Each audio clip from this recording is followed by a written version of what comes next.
Morning. This is the remnants of last night's chilli, and yeah, it had way more beans in it than I would normally eat, and as a result I'm kind of suffering the consequences this morning. I'd give it a couple of minutes if I were you. Today I'm suffering from GAS, that's gear acquisition syndrome. This is the situation where the desire to buy newly released equipment kind of takes over.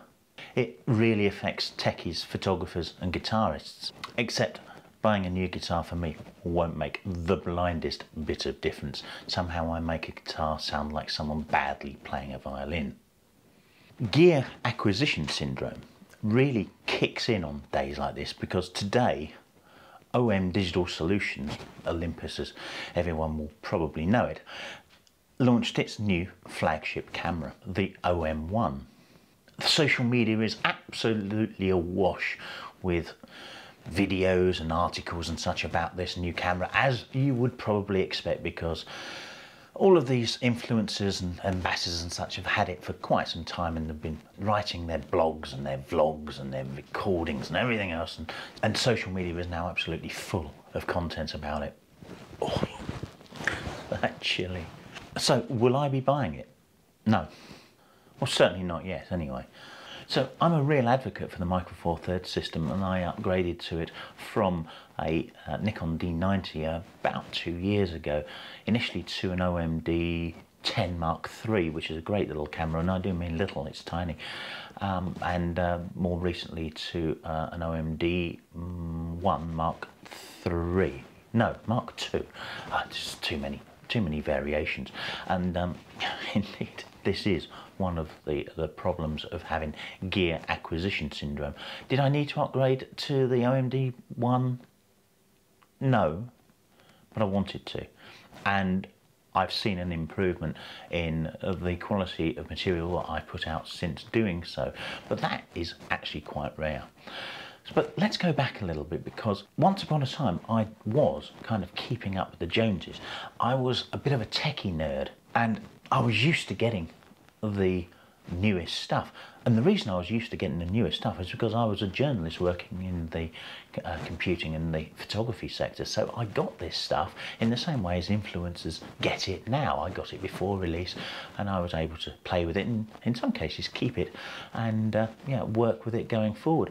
It was a wonderful time for someone that suffers from GAS. But a career change kind of pushed all of that stuff aside, and you know, no longer was I getting all this stuff. I had to actually go and buy it, and having to shell out hard-earned notes for new equipment suddenly didn't hold in the same way for me. I just wasn't quite as interested in spending my own money on the stuff.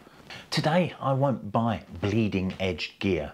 All too many companies, and certainly I'm not accusing Olympus of this in any way, shape or form, but all too many companies will use you, the customer, as a beta test rig. There are a good few out there that are very known for it. Yeah, they will launch something that is effectively unfinished and promise a firmware update in a couple of months' time that unlocks all of the wonderful features that they're selling it to you for in the first place. And quite frankly, I think paying a developer, a manufacturer, to effectively beta test their equipment it's not on. It's a piss take. They should be paying you to do this. In actual fact, you're buying this stuff at a premium to get an unfinished product earlier than other people. There's some kind of crazy in this. Keeping up with the Joneses really isn't keeping up with the Joneses at all. It's doing a manufacturer's job for them, and that's not on. And let's face it, after a few months of the product being on the market and maybe one or two firmware rollouts, the product suddenly gets reduced in price in a sale. We've just seen this happen with the DJI Action 2, and it's just received a 10% discount on the DJI store. So to all of those people that went out and spent good money on it up front, yeah, when they were effectively buying something that wasn't working, and that really rankles. And if not being paid to beta test a product wasn't bad enough, what you really do need to ask yourself is, will buying it make me a better photographer, or a better guitarist, or anything? And the answer in many cases is no. One of the sectors that really pushes home this gear acquisition syndrome, this keeping up with the Joneses, is the mobile phone sector. Every year, Apple and Samsung and most of the others push out a new flagship model that's just a little bit better than the last one, slightly faster, maybe better battery life, bigger screen, and heck, it's available in 16.7 million colours that no one will ever see because the intelligent ones amongst us put the damn thing in an opaque case to protect our £1,000 plus piece of equipment. I mean, who the heck wouldn't cover up one of these phones in something protective to save it from an impact with the pavement? Yet, every year, people go and upgrade. I've been guilty of it. Boom. Why? I barely use the features of the phone that I have at the moment, and that's been true of the last few years. I don't understand myself sometimes. I'll tell you something, I haven't upgraded my phone for at least a year now, and I don't really intend to because I don't use half of the features that the phone has now.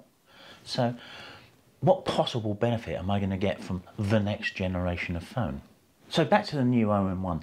I won't be buying one, at least in the short term. My existing camera kit does everything I want it to do. Well, almost everything. I would like 4K 60 out of a mirrorless body, but I have other equipment that will do it, so it's hardly worth me spending £2,500 buying it. An extra stopper dynamic range would certainly be useful, along with things like the new artificial intelligence AI that tracks objects and knows what they look like and all of this kind of stuff. Yeah, wonderful. They really would be useful. But would they give me £2,500 worth of additional benefit? Could I earn that money back? Would it make me better? Absolutely not. What will make me better is to get out more and practice with the gear that I currently have. Learn to use that gear properly. RTFM, because there are features in this camera that I'm filming with now that I do not use. I don't even know what they are. So going out and buying another camera that's even more feature rich gives me really not very much, except a big hole in my bank balance. So before you go out and spend a great deal of money on a brand new camera, ask yourself, how much better will it make me? And in the vast majority of cases, the answer is not at all, nothing, nada, zero, zilch. In these times of rapidly rising costs of living, the vast majority of people do not need to go out and buy a new camera. That is not to say that this isn't a new camera is worth buying. I'm just saying, be careful with your money and become a better photographer by using the equipment you have better and understanding it better, because spending money on new gear won't improve your photography. What may well help your photography is watching this video here, where I talk about how I deal with a blue sky day. Hopefully you might see some of those this coming summer. Thanks for watching, and we'll see you soon.